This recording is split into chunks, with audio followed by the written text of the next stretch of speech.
Y quiero partir señalando que la verdad es que tengo un sentimiento más bien de frustración y de pena, porque soy profesor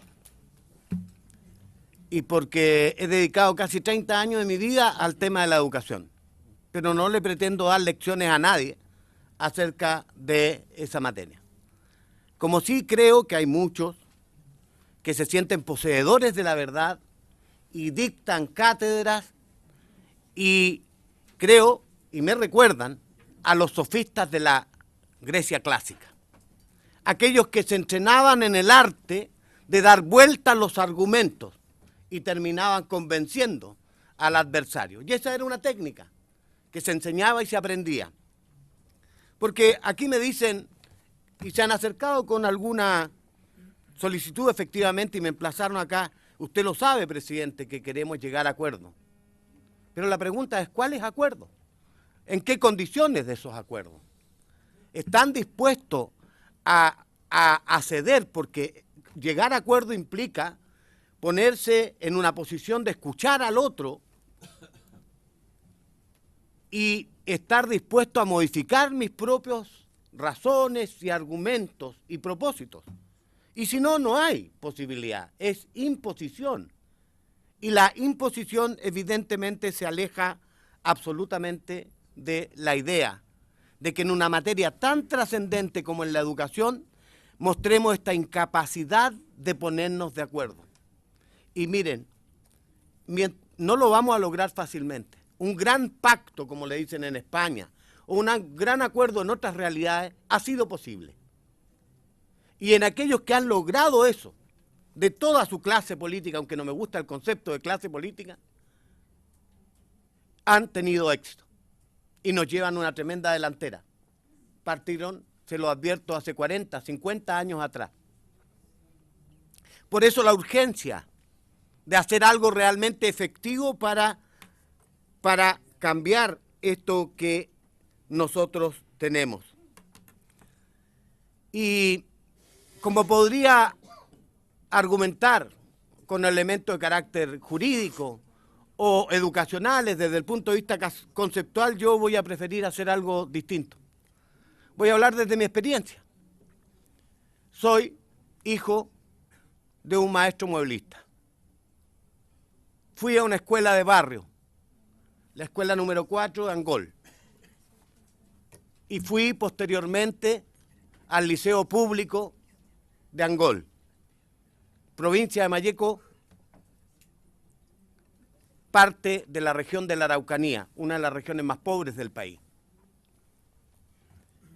Y mi padre, con su esfuerzo, me mandó a una realidad en que podía aspirar a ir a la Universidad de Concepción, porque había financiamiento, ¿no es cierto?, en el que estaba asociado a la realidad socioeconómica de la familia.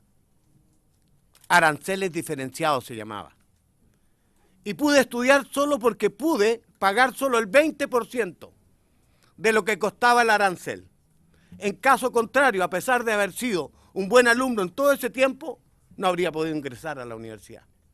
Y si no hubiera entrado a la universidad, no habría sido profesor de Historia y Geografía, no habría podido ejercer durante 11 años en un colegio municipal, no habría podido llegar al Ministerio de Educación y hoy no podría estar hablándole como diputado de la República. Y esa es sin duda la mejor expresión de lo que hace la educación en términos de movilizarnos y darnos la posibilidad de romper el círculo de la pobreza, porque no estamos condenados a vivir siempre igual. El determinismo no es posible ni aceptable. Y hoy por hoy es más necesario que nunca tener una educación de calidad, porque tenemos una sociedad cada vez más compleja. La mía fue más fácil. En la época que yo entré a la universidad, solo el 20% iba a la universidad. Y pude romper esa barrera económica y también de carácter intelectual.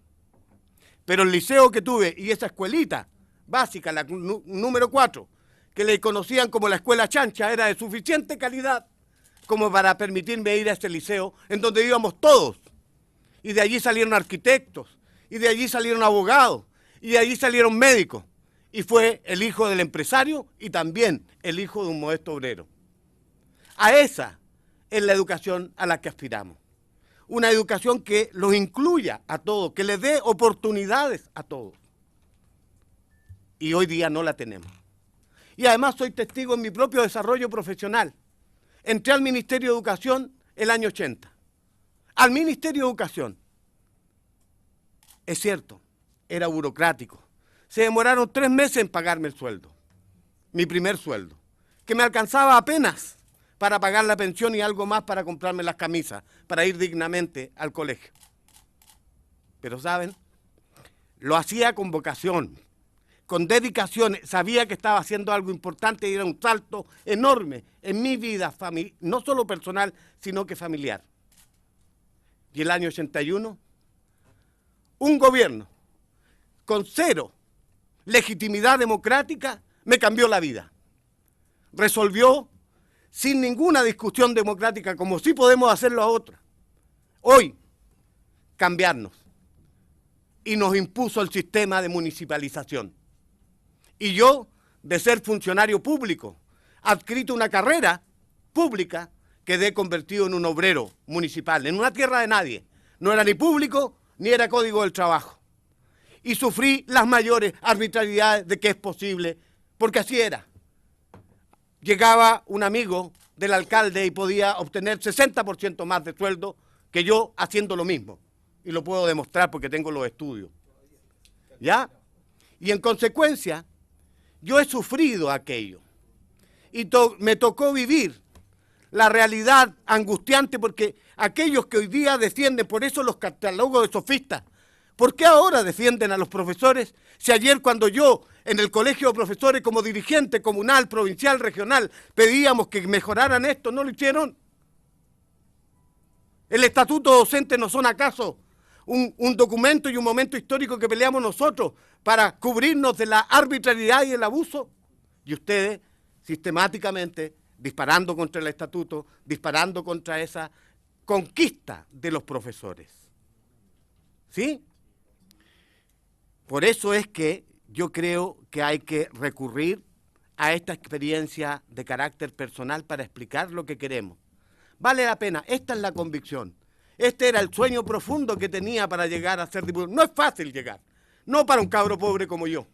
Cuesta conseguir el dinero, cuesta conseguir el financiamiento, cuesta que las estructuras partidarias te den la oportunidad. Pero vine aquí para tratar de hacer algo. Soñaba, a lo mejor ilusamente, que podía modificar. Yo creí que cuando llegara aquí iba a cambiar las cosas. Y me he encontrado en 8 años que ha habido inercia, que ha habido incapacidad, que ha habido una manera soterrada, permanente de impedir los cambios. Alguien dice, ¿cómo vamos a hacer los cambios? Dicen, los cambios no se hacen por una mayoría circunstancial, porque en educación es demasiado importante. Entonces la pregunta que salta, ¿y cuándo vamos a hacer los cambios? ¿Cuándo vamos a hacer los cambios que la inmensa mayoría de los chilenos y chilenas están reclamando? Porque si alguien me dice, yo escucho a la familia, otra frase que anoté, no tienen la humanidad para escuchar a la familia.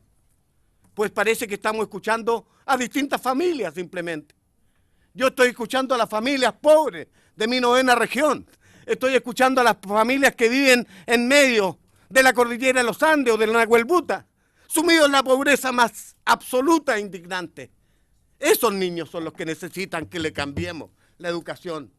No los niños que hoy día tienen las posibilidades de acceder en virtud del dinero que tienen sus padres a las mejores oportunidades. Simplemente, igualemos la cancha. Tratemos, hagamos un esfuerzo en esa dirección. Eso es ni más ni menos de lo que estamos pidiendo. Y yo les quiero pedir una cosa.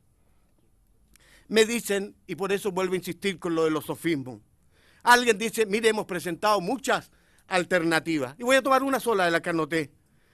Subvencionemos como gran alternativa, paguémosle el 100% de la subvención a todos aquellos establecimientos que tengan más del 90% de asistencia.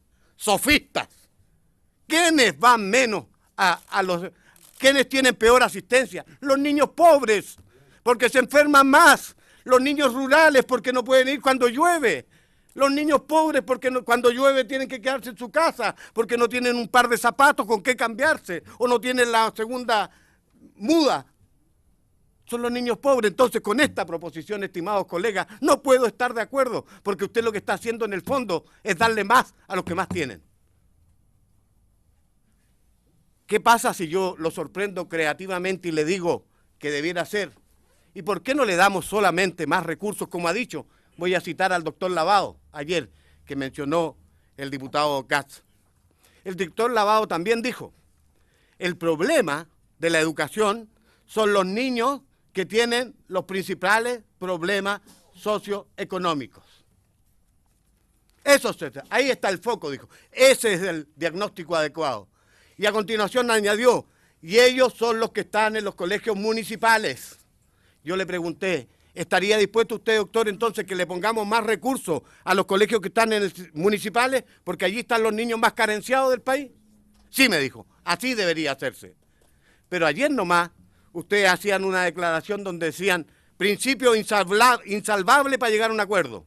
Igual cantidad de dinero para lo público que lo particular subvencionado. Bueno, ¿en qué estamos? Y ha sido sistemático, llevo 8 años acá y siempre han hecho exactamente lo mismo. De manera que, estimados colegas, estimados, la gente que nos está escuchando, mire, no nos engañemos. Aquí llegó la hora. Yo tengo la más profunda convicción de que esta reforma es necesaria para Chile. Y es necesaria para los niños que vienen. Esta desigualdad no resiste, es inmoral, es inmoral. Y yo creo que valió la pena con todo el esfuerzo ser diputado para este momento, que es un momento, si usted lo quiere, histórico para mí nomás, en la vida personal mía. Vale. ¿Ah? Y yo creo que nosotros por esas razones tenemos que votar favorablemente este y los próximos proyectos que van a llegar. Mi voto es a favor.